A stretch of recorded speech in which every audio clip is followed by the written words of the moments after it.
Hi, everybody. Pastor Paul here with today's eInspire on a Monday. And eInspires are short clips that I do on a regular basis.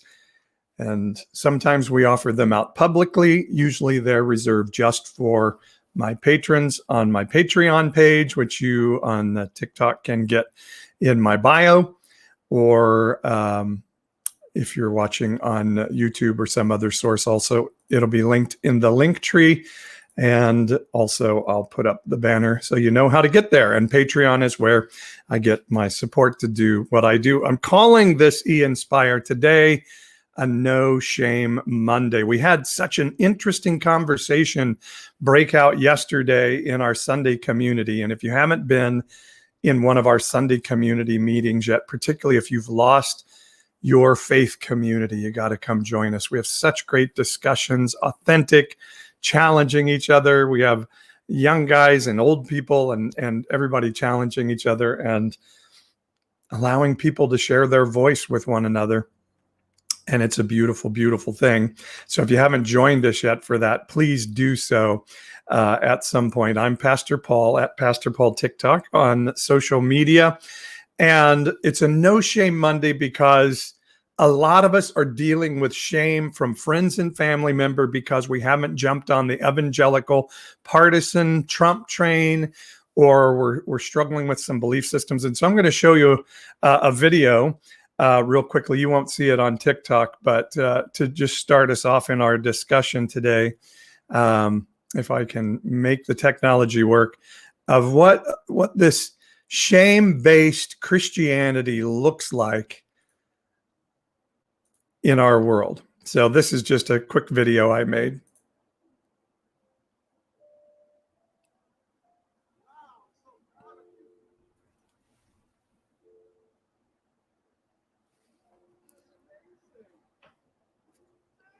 I'm not sure you can hear the video on that, but it's me with a picture of me as a young person saying, as a kid, being shamed by your family and told you're going to hell. Now hearing the same from them today, but now living equipped to refuse their shame. And I want to be really clear, like, it's okay to say it hurts that my family thinks I'm going to hell. It does hurt. In some ways, it makes me think my family members are jerks, because that's what evangelicalism has given people permission to be, is to treat people terribly, but then say, I said a sinner's prayer, so I'm good with God and it's all okay. So it is okay to hurt and say it hurts that my family doesn't accept me just as I am, but that their love is transactional based upon my belief system. But what we don't do, and what I want to break from everybody, is go into shame and think it must be me. I must be the problem, particularly if that problem is coming out of religious upbringing, of really bad theology. Like, one of the things I hear a lot from my family is honor thy mother and father. You can't accuse your mom and dad of hurting you, because that's not honoring your mother and father. And I just want to tell you, even Jesus said, hey, if my mom and brothers don't believe in me, they're not my family. Relationship happens when two people are willing to hear each other and fight for understanding, not come into agreement together. Your family doesn't have to agree with your religious or political views, but they have to be willing to understand and value you as a person, even if they're not there. And here's the thing.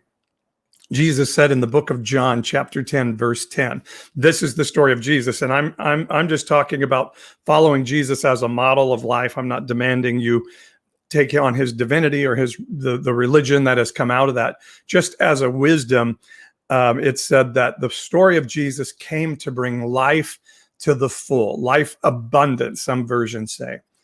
And a life where I have to be less than myself to make my family members comfortable is not life abundant, and therefore is not a biblical life, period. Now, do we have compromise? Do we have to sometimes listen to hard things and clean up messes? Absolutely. But if my family is demanding I fill a role so they will be comfortable, which is exactly what the Virgin Mary and Jesus' brothers were doing, You have to make us comfortable. You're making us uncomfortable, so you need to change and be less than you're called to be. Then you have to say no. You start to tell your family, either you're going to have to change your viewpoint on me or we can't walk in relationship together. And I'm telling you, that is godly and biblical. That is what Jesus said, that life will steal from us if we compromise with that. But our goal is to have life abundant. And that means sometimes we have to put boundaries around even people that we love. So one of the things, honor your mother and father. It's part of the problem of Bible inerrancy. I'm going to be talking about this idea of Bible inerrancy. I'm going to be talking about this week because it gives Christians the right to take one verse and make a theology out of it and beat you over the head with it. Honor thy mother and father. That means you can never say, hey, mom and dad, would you be willing to listen to the fact that you hurt me when I was a kid and I'm still kind of working through those issues? Second thing that we hear is then Christian platitudes and Christian manipulation. So a Christian platitude sounds like this. Yeah, some bad things might have happened, but if you just have grace, if you just give it all to Jesus, if you just pray, it'll all be okay. Those are Christian platitudes. And we're going to hear those a lot from our family when we start to break away from that role that we've played in the family for so long. And then it tends to go to this: stop listening to the devil, you're deceived. Or the really brilliant one from parents is like, I don't have much longer to live. How are you going to treat me the rest of my life? Or even better, I want you to be in heaven with me. I'm worried about your eternal soul.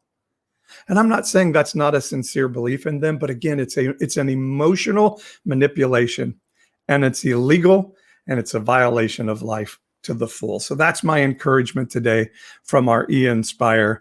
Live life abundant, and sometimes abundant life means, even like Jesus, you have to say, those people over there are not my family. Not right now, because they don't want me to be the fullness of who I am or the fullness of my wellness. And I'm going to have to make a boundary around that. Because the goal is to live a life of well-being and a life to the full. A life abundant is a biblical life. That's my eInspire for today. Thank you, guys.